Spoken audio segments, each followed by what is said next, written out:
أعوذ بالله من الشيطان الرجيم.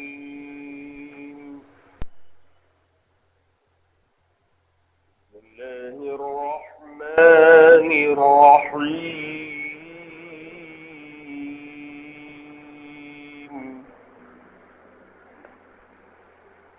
فاستفتهم أهم أشد خلقا أم من خلقنا إنا خلقناهم من طين لازب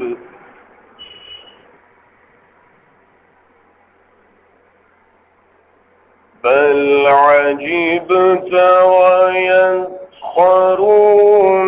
وإذا ذكروا لا يذكرون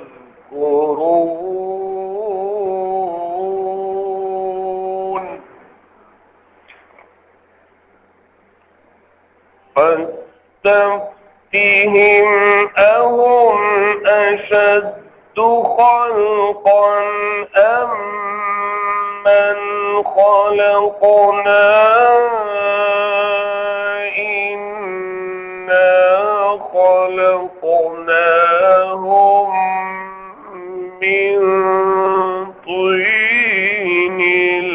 لازب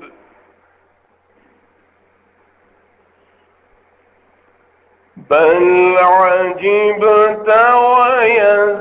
ويسخرون وإذا ذكروا لا يذكرون وإذا رأوا آية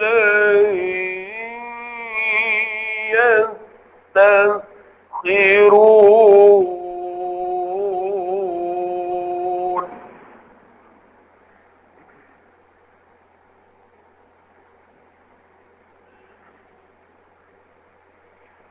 وقالوا إن هذا إلا سحر مبين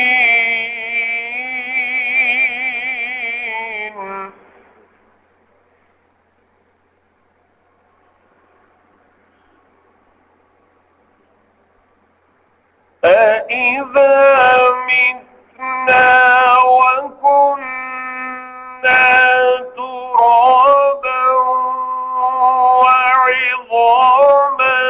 أإنا لمبعوثون أو آباؤنا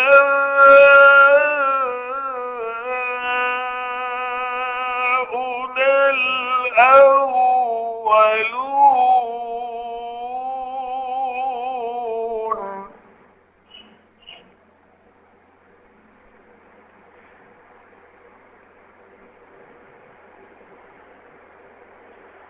أإذا متنا وكنا ترابا وعظاما أإنا لمبعوثون أو آباؤنا الأولون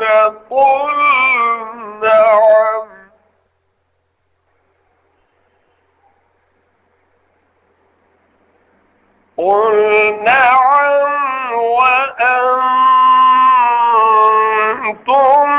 داخرون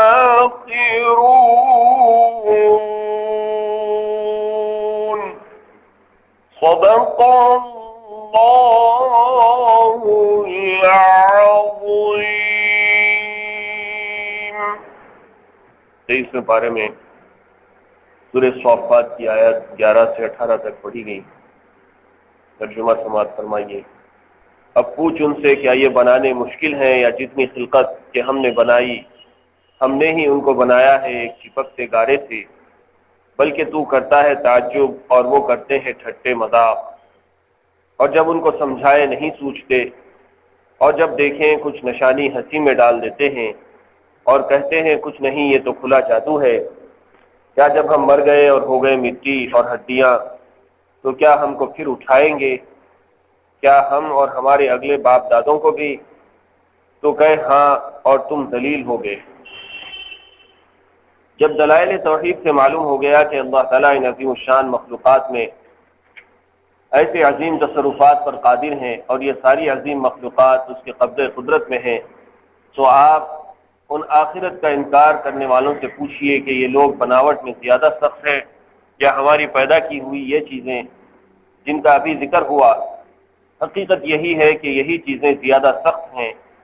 کیونکہ ہم نے ان لوگوں کو تو آدم کی تخلیق کے وقت اسی معمولی چپکتی مٹی سے پیدا کیا ہے جس میں نہ کچھ قوت ہے نہ سختی، اور انسان جو اس سے بنا ہے وہ بھی زیادہ قوی اور سخت نہیں ہے۔ اب سوچنے کی بات ہے کہ جب ہم ایسی قوی اور سخت مخلوقات کو عدم سے وجود میں لانے پر قادر ہیں تو انسان جیسی ضعیف مخلوق کو ایک بار موت دے کر دوبارہ زندہ کرنے پر کیوں قدرت نہ ہوگی؟ مگر ایسی واضح دلیل کے باوجود یہ لوگ آخرت کے امکان کے قائل نہیں ہوئے، بلکہ اس سے بڑھ کر بات یہ ہے کہ آپ تو ان کے انکار سے تعجب کرتے ہیں، اور یہ لوگ انکار سے بڑھ کر آخرت کے عقیدے سے تمسخر کرتے ہیں، اور جب ان کو دلائل عقلیہ سے سمجھایا جاتا ہے تو یہ سمجھتے نہیں، اور جب یہ کوئی معجزہ دیکھتے ہیں تو آپ کی نبوت ثابت کرنے کے لیے ان کو دکھایا جاتا ہے جس سے عقیدہ آخرت ثابت کیا جائے تو خود اس کی ہنسی اڑاتے ہیں اور کہتے ہیں کہ یہ تو صریح جادو ہے، کیونکہ اگر یہ معجزہ ہو تو اس سے آپ کی نبوت ثابت ہو جائے گی اور آپ کو نبی ماننے کے بعد آپ کا بیان کردہ عقیدہ آخرت بھی ماننا پڑے گا، حالانکہ ہم آخرت کا عقیدہ نہیں مان سکتے، کیونکہ بھلا جب ہم مر گئے اور مٹی اور ہڈیاں ہو گئے تو کیا ہم پھر زندہ کیے جائیں گے؟ اور کیا ہمارے اگلے باپ دادا بھی زندہ ہوں گے؟ آپ کہہ دیجئے کہ ہاں ضرور زندہ ہوں گے اور تم ذلیل بھی ہوگے۔ سورہ صافات مکی سورت ہے اور اس میں عقائد کی بہت زیادہ تعلیم دی گئی۔ گزشتہ آیات میں اللہ تعالیٰ نے 5 قسم کی قسمیں کھا کر اس بات کا اعلان کیا ہے کہ بے شک تمہارا الہ، تمہارا معبود اور تمہارا پیدا کرنے والا حقیقت میں ایک خدا ہے، اس کے سوا کوئی اور معبود نہیں ہے۔ تو پہلی آیات کے حصے میں جو نمبر 1 سے 10 تک تھی ان میں اللہ تعالیٰ نے توحید کا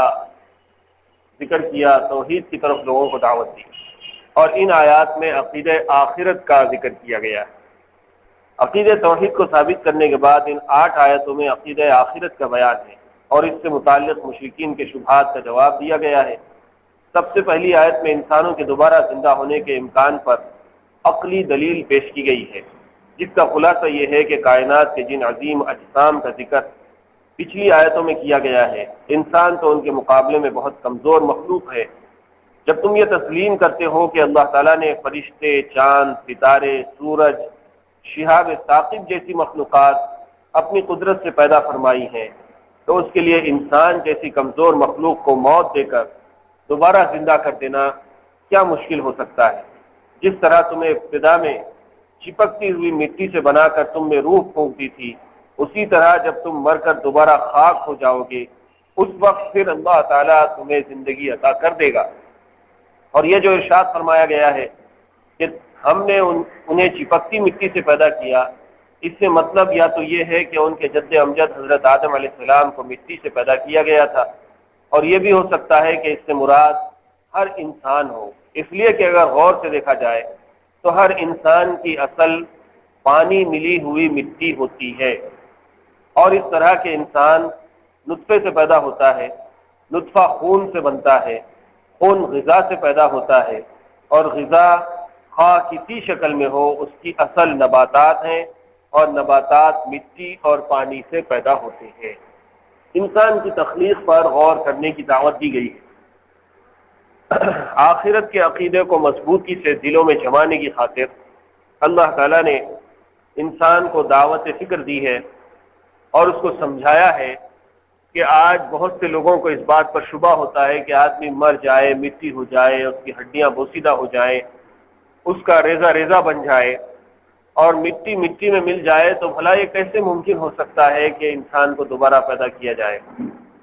اس طرح کا شبہ مشرکین مکہ نے بار بار حضور نبی کریم صلی اللہ علیہ وسلم کے سامنے پیش کیا اور آپ سے بارہا سوالات کیے گئے۔ سورہ یاسین میں بھی ہم نے سنا کہ اس میں بھی لوگوں نے سوال کیا، سورہ واقعہ میں بھی اس کا ذکر ہے کہ جب ہم مر گئے، مٹی ہو گئے، تو کیا دوبارہ پیدا کیے جائیں گے؟ اچھا، ہم تو ابھی مر کے مٹی ہوں گے، ہم تو ابھی تازہ دم ہیں، ہم مریں گے تو ہمارا مردہ تو تازہ رہے گا، لیکن ہمارے آباء و اجداد جو بہت پہلے، برسوں، سینکڑوں، صدیوں پہلے جو انتقال کر چکے ہیں، ان کے جسم تو بہت زیادہ بوسیدہ ہو گئے، ان کی مٹی اور ان کی جسم کے ریزے تو پتہ نہیں ہوا میں، پانی میں، زمین میں کہاں کہاں بکھر چکے ہیں۔ بظاہر تو کسی کو دفن کیا جاتا ہے ایک قبر کے اندر، لیکن وہ قبر کتنے دن رہتی ہے؟ ہم آج اپنی آنکھوں سے دیکھ رہے ہیں کہ کئی قبروں کو، اس کے اندر سے مردوں کو نکال کر، اس کی ہڈیوں کو پھینک کر دوسرے تازہ مردے دفن کیے جا رہے ہیں۔ تو اب یہ جو آج سے 100 سال، 200 سال، 400، 500 سال پہلے جو مردوں کی ہڈیاں نکال کر پھینک دی گئی، ان کی ہڈیوں کا، ان کے جسموں کا ریزہ ریزہ بن کر پتہ نہیں وہ کیا ہو گیا۔ لیکن کیا یہ ممکن ہے کہ ہزارہا سال کے بعد مرنے والے ان سارے انسانوں کو دوبارہ پیدا کیا جائے گا؟ اوا آباؤنا الاولون، ہمارے سے پہلے باپ دادا کو بھی کیا اللہ تعالیٰ زندہ کریں گے؟ یہ بات بارہا مشرکین عرب حضور صلی اللہ علیہ وسلم سے پوچھا کرتے ہیں، اور ان کے ہر سوال کا جواب قرآن مجید میں مختلف انداز میں دیا گیا ہے، اور انسان کو سوچنے کی طرف متوجہ کیا گیا ہے کہ ذرا غور تو کرو۔ تم کو تعجب ہو رہا ہے کہ اللہ تعالیٰ مرے ہوئے مردے کو کیسا زندہ کرے؟ آج بھی دنیا میں مردے کو زندہ کرنا ایک بہت زیادہ تعجب خیز بات، بہت زیادہ تعجب خیز بات کہ مردہ کیسے زندہ ہو سکتا ہے؟ ایک انسان جس باڈی کے سارے سسٹم فیل ہو جاتے ہیں، اس کے اندر سے روح نکل جاتی ہے، وہ کیسے دوبارہ زندہ ہو سکتا ہے؟ یہ ایک بہت تعجب خیز بات ہے۔ عام آدمی کے لیے تو تعجب خیز ہے ہی، پڑھا لکھا اور جو انسان کے جسم کی پوری اسٹڈی کر لیتا ہے اور جس کو ہم ڈاکٹر کہتے ہیں، اس کے لیے بھی یہ بات ممکن نظر نہیں آتی کہ مر گیا یہ تو مردہ ہو گیا ہے، اس کا سرکولیشن سسٹم فیل ہو گیا، اس کا ایکسکریٹری سسٹم فیل ہو گیا، اس کا ڈائجسٹو سسٹم فیل ہو گیا، اس کا نروس سسٹم فیل ہو گیا، اس کا دماغ ناکارہ ہو گیا، دل ناکارہ ہو گیا، گردے بیکار ہو گئے، جسم کے اندر سے خون ختم ہو گیا، نکل گیا، سارے سسٹمز اس کے فیل ہو چکے ہیں، یہ دوبارہ کیسے پیدا ہو سکتا ہے؟ ایک ڈاکٹر کے لیے بھی یہ بات تعجب خیز ہے، لیکن ان سارے لوگوں کو، چاہے وہ کم پڑھا لکھا ہو، عام آدمی ہو، چاہے پڑھا لکھا ہو، بہت زیادہ پڑھا لکھا ہو، سب کو اللہ تعالیٰ نے دعوت فکر دی ہے اور سمجھایا ہے کہ تم کو یہ بات بڑی تعجب خیز نظر آتی ہے کہ مرا ہوا انسان کیسے پیدا ہوگا، کیسے زندہ ہوگا۔ تم کو غور کرنا چاہیے کہ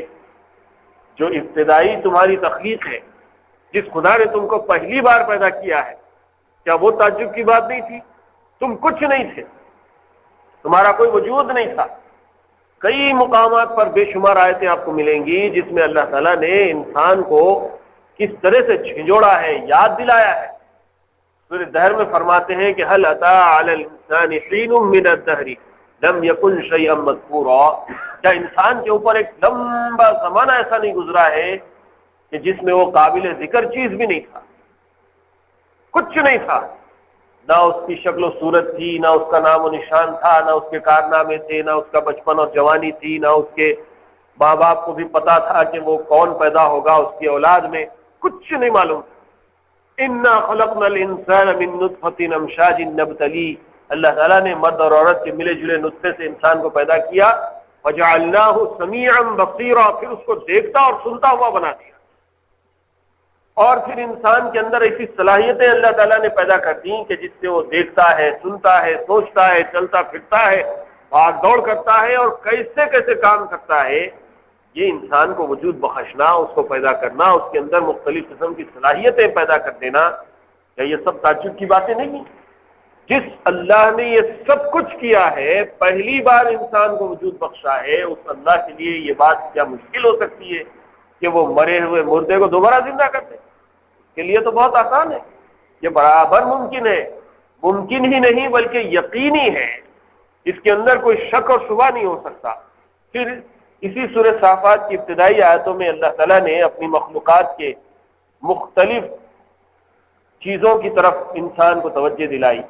کہ اللہ تعالیٰ نے انسان کے سامنے یہ بات بھی رکھی کہ وہ آسمانوں پر غور کرے، زمین پر غور کرے، ستاروں پر غور کرے، اور یہ زمین، آسمان، ستارے، آسمانی دنیا تو انسان کے مقابلے میں اور زیادہ سخت ہے، اور زیادہ مشکل ہے اس کو پیدا کرنا ہے۔ یہ ساری کائنات کے مقابلے میں انسان تو ایک چھوٹی چیز ہے اور بڑی کمزور ہے، اس کو پیدا کرنا کیا مشکل ہے؟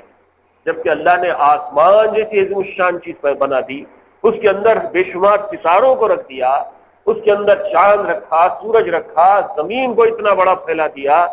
ہزاروں قسم کی چیزیں زمین کے اندر رکھی۔ پھر جانوروں کے اندر دیکھو تو جانوروں میں انسان کے مقابلے میں کئی گنا بڑے بڑے جانور اللہ نے پیدا کیے۔ جس خدا نے یہ سب کچھ کیا ہے، اس خدا کے لیے کیا انسان کو دوبارہ پیدا کر دینا مشکل ہو سکتا ہے؟ یہ بات اللہ کے لیے بڑی آسان ہے۔ اور پھر انسان کی تخلیق کی ایک اور حقیقت یہاں پر بتائی گئی کہ اس کو ایک چپکتی ہوئی مٹی سے، یعنی کیچڑ سے، مختلف طریقے اللہ نے بیان کیے ہیں۔ ایک تو آسانی سے کہہ دیا کہ انسان کو مٹی سے پیدا کیا گیا، پھر کہیں کہا گیا کہ انسان کو چپکتے ہوئے مٹی کے گارے سے پیدا کیا۔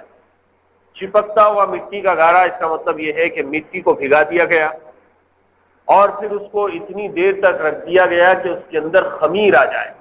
جیسے آٹا بھگا کر رکھ دیا جاتا ہے، اس میں خمیر آتا ہے اور اس میں چھٹاؤ پیدا ہوتا ہے، اس کے اندر سے کپ نکلنے لگتا ہے، اس کو ہم خمیر کہتے ہیں۔ جیسے ہمارے پاس روٹی وغیرہ بنانے کے لیے خمیر کا آٹا تیار کیا جاتا ہے، اسی طرح انسان کی تخلیق کے لیے خمیر والی مٹی پیدا کی گئی۔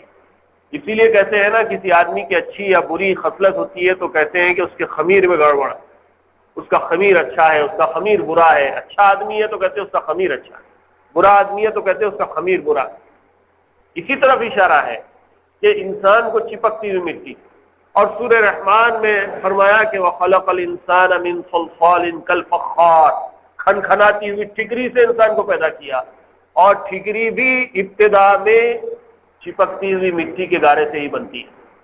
پہلے مٹی کا کیچڑ بنایا جاتا ہے، اس کے بعد اس کو پکا کر اس سے جو مٹی کا برتن بنایا جاتا ہے، اس سے ٹھیکری بنتی ہے۔ چاہے وہ ٹھیکری کا انداز ہو، چاہے وہ چپکتی ہوئی مٹی کا گارا ہو، چاہے وہ جسٹ مٹی سے پیدا کرنے کا تذکرہ ہو، یہ مختلف اسٹیجز ہیں انسان کی تخلیق کے، اور ان اسٹیجز کو وہی اچھی طرح سے بیان کر سکتا ہے جس نے خود انسان کو پیدا کیا، اور اللہ ہی نے انسان کو پیدا کیا ہے۔ اسی لیے وہی انسان کی اصل حقیقت کو، اصل تخلیق کو، کہ انسان اللہ کے کارخانے میں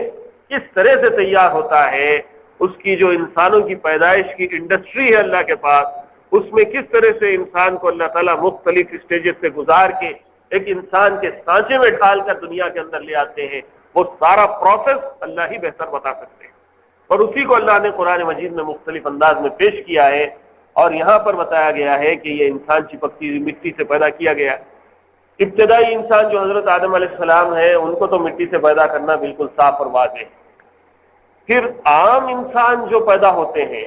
یہ تو ماں باپ کے ذریعے سے پیدا ہوتے ہیں، پھر ان کو مٹی سے پیدا کرنے کا کیا مطلب ہے؟ کیا یہ بھی مٹی سے پیدا ہوتے ہیں؟ ہر انسان اور اس کے جسم میں بننے والی ہر چیز،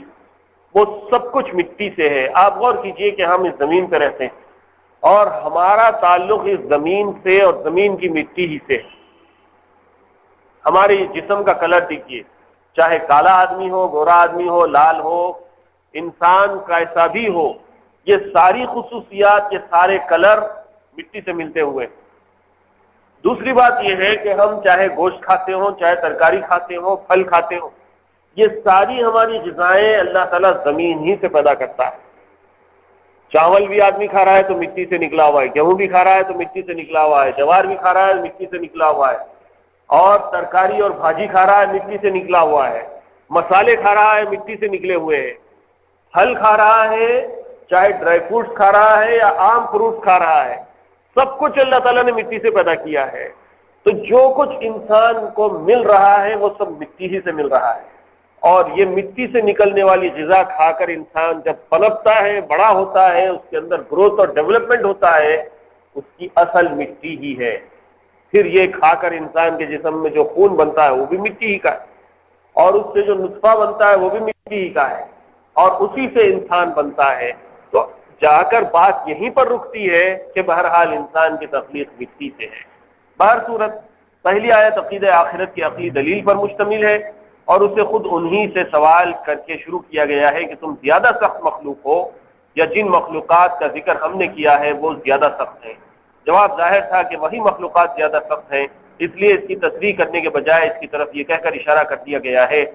کہ ہم نے تو انہیں چپکتی مٹی سے پیدا کیا ہے۔ اس کے بعد کی 5 آیتوں میں اس رد عمل کا بیان کیا گیا ہے جو آخرت کے دلائل سن کر مشرکین ظاہر کرتے ہیں۔ مشرکین کے سامنے عقیدہ آخرت کے جو دلائل بیان کیے جاتے تھے وہ 2 قسم کے تھے۔ ایک تو عقلی دلائل جیسے پہلی آیت میں بیان کیا گیا، دوسرے نقلی دلائل، یعنی ان کو معجزے دکھا کر حضرت صلی اللہ علیہ وسلم کی نبوت اور رسالت کا بیان کیا جاتا تھا، اور کہا جاتا تھا کہ آپ اللہ کے نبی ہیں، نبی کبھی جھوٹ نہیں بول سکتا، اس کے پاس آسمانی خبریں آتی ہیں، جب آپ یہ خبریں دے رہے ہیں کہ قیامت آئے گی، حشر و نشر ہوگا، انسانوں سے حساب و کتاب لیا جائے گا،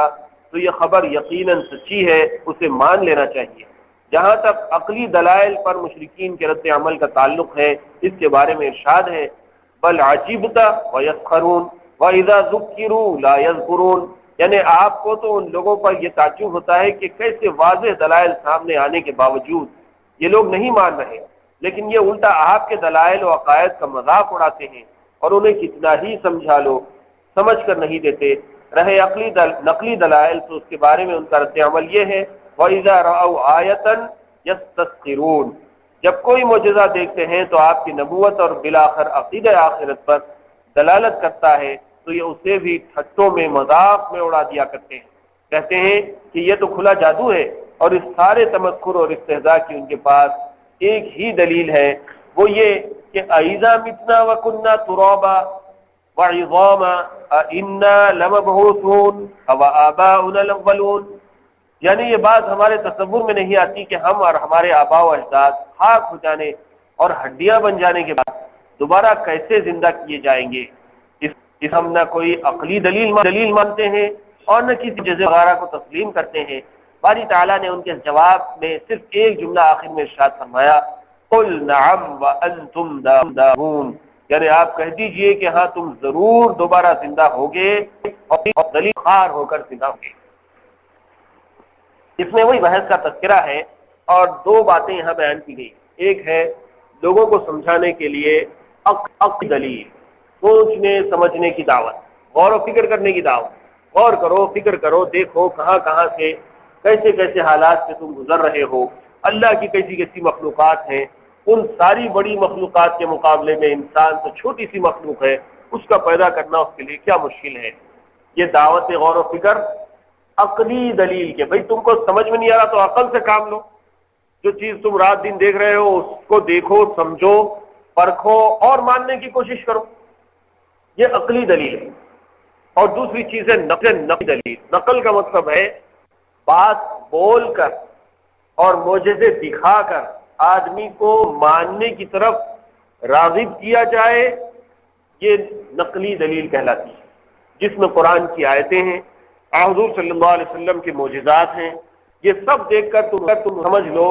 کہ جس رسول نے تمہارے درمیان میں سچ کہہ کر زندگی گزاری ہے۔ ایک طرف تو تم خود غور و فکر کرو، دوسری طرف یہ بھی دیکھو کہ جو بات کہی جا رہی ہے کون کہہ رہا ہے، وہ کہہ رہا ہے جس کے بارے میں تم خود یہ مانتے ہو کہ اس شخص نے کبھی جھوٹ نہیں کہی، اس کی ہر بات کو تم مانتے ہو، لیکن جب وہ شخص یہ کہہ رہا ہے کہ میں اللہ کا نبی ہوں تو ماننے کے لیے تیار، یہ کلام اللہ کا کلام ہے، قرآن ہے، تو اس کو ماننے کے لیے تیار نہیں، مرنے کے بعد دوبارہ زندہ کیے جاؤ گے تو اس کو ماننے کے لیے تیار نہیں۔ آخر یہ باتیں یہ شخص جس نے کبھی جھوٹ نہیں کہی، ان میں کیوں کر جھوٹ کہے گا؟ جس طرح یہ شخص زندگی کے ہر بات میں سچ کہا کرتا ہے، اسی طرح یہ شخص اس سلسلے میں بھی برابر سچ کہتا چلا جا رہا ہے، پھر تم ماننے کے لیے کیوں تیار نہیں ہوتے؟ تم کو چاہیے کہ اس کے بارے میں بھی غور کریں، اور اس نے جو بات کہی ہے وہ نقلی دلیل ہے، وہ نقل کر رہا ہے۔ کہاں سے لے کر نقل کر رہا ہے؟ اس کے پاس اللہ کی طرف سے آیتیں آ رہی ہیں، اللہ کی آیتیں لے کر وہ نقل کر کے تم کو سنا رہا ہے۔ تو نقلی دلیل بھی تمہارے پاس ہے، عقلی دلیل بھی تمہارے پاس ہے۔ یہ ساری چیزیں دیکھنے کے باوجود اگر تم ماننے کے لیے تیار نہیں ہوتے تو پھر تمہارے لیے صرف یہی جواب ہے۔ تم کیا کہہ رہے ہو اے نبی صلی اللہ علیہ وسلم؟ بل عجبت ویسخرون، آپ تعجب کرتے ہیں لیکن یہ لوگ مذاق کرتے ہیں۔ نبی صلی اللہ علیہ وسلم کو تعجب یہ تھا کہ یہ لوگ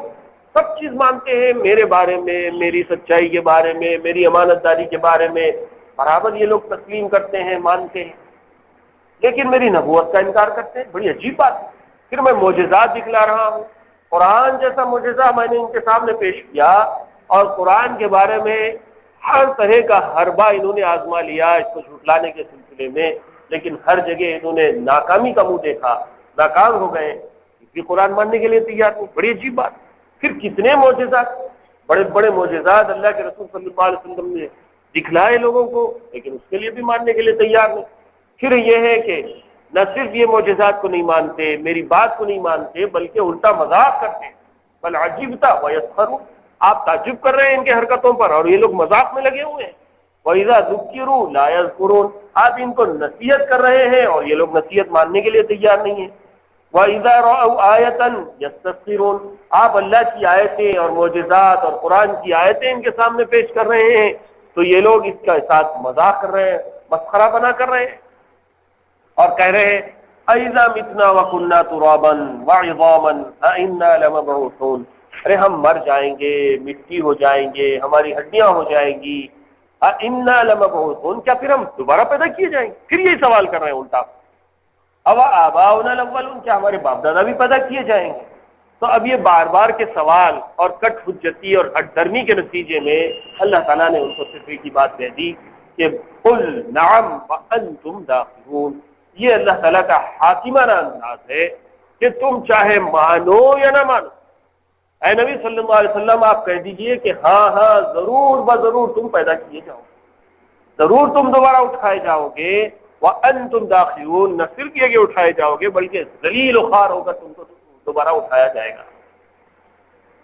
دیکھنے میں تو ایک حاکمانہ جواب ہے جیسا حق درمی کرنے والوں کو دیا جاتا ہے، لیکن تھوڑا سا غور کیا جائے تو ایک پوری دلیل بھی ہے جس کی تشریح امام رازی نے تفسیر کبیر میں کی ہے، اور وہ اس طرح کے اوپر دوبارہ زندہ ہونے کی عقلی دلیل سے ثابت ہو چکا ہے کہ انسانوں کا مر کر پھر زندہ ہونا کوئی ناممکن بات نہیں، اور یہ قاعدہ ہے کہ جو بات عقلاً ممکن ہو اس کا واقعتاً وجود میں آ جانا کسی سچے خبر دینے والے کی خبر سے ثابت ہو سکتا ہے۔ جب یہ بات طے ہو گئی کہ دوبارہ زندہ ہونا ممکن ہے تو اس کے بعد کسی سچے نبی کا صرف اتنا کہہ دینا کہ ہاں تم ضرور دوبارہ زندہ ہوگے، اس بات کی قطعی دلیل ہے کہ واقعہ ضرور پیش آئے گا۔ رہی قرآن کریم کی وہ آیات جن میں مذکور ہے کہ حضرت صلی اللہ علیہ وسلم نے معجزہ دکھانے کے مطالبے کو نہیں مانا،